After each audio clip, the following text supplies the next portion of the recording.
আসসালামু আলাইকুম প্রিয় শ্রোতামণ্ডলী, আজকে আমাদের আলোচ্য বিষয় ডাইক্লোফেনাক। ডাইক্লোফেনাক একটি বহুল ব্যবহৃত এনএসএআইডি। এটি ব্যথা, জ্বর এবং প্রদাহ কমাতে ব্যবহার করা হয়। এর ব্যবহার সম্পর্কে সঠিক ধারণা থাকা জরুরি। কেন ব্যবহার করা হয় ডাইক্লোফেনাক?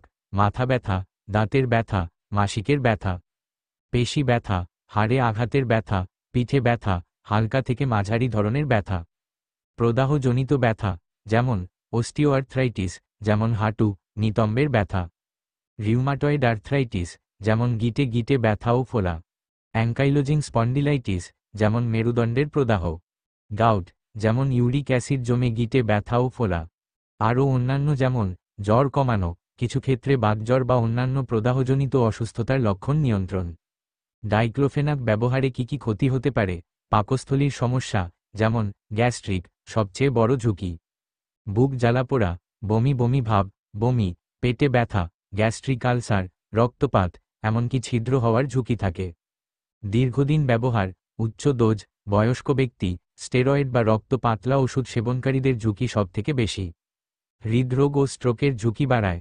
সকল এনসাইড এর মতো ডাইক্লোফেনাকও দীর্ঘমেয়াদী বা উচ্চমাত্রায় ব্যবহারে হার্ট অ্যাটাক, স্ট্রোক, উচ্চ রক্তচাপ বৃদ্ধি এবং হার্ট ফেইলিওরের ঝুঁকি বাড়াতে পারে।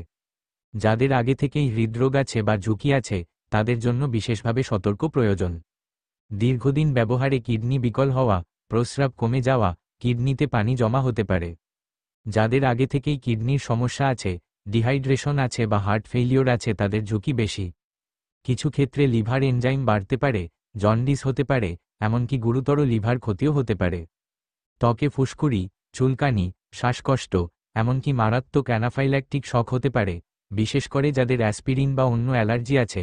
এছাড়াও আপনার মাথা ব্যথা, মাথা ঘোরা, ত্বকে ফুসকুড়ি, চুলকানি, বিশেষ করে জেল ব্যবহারে, ফ্লুইড রিটেনশন, শরীরে পানি ধারণ, পা ফুলে যাওয়া, রক্ত তৈরিতে সমস্যা, রক্তক্ষরণের প্রবণতা বাড়তে পারে। বিশেষ পরামর্শ: চিকিৎসকের পরামর্শ ছাড়া দীর্ঘদিন বা নিয়মিত ব্যবহার করবেন না।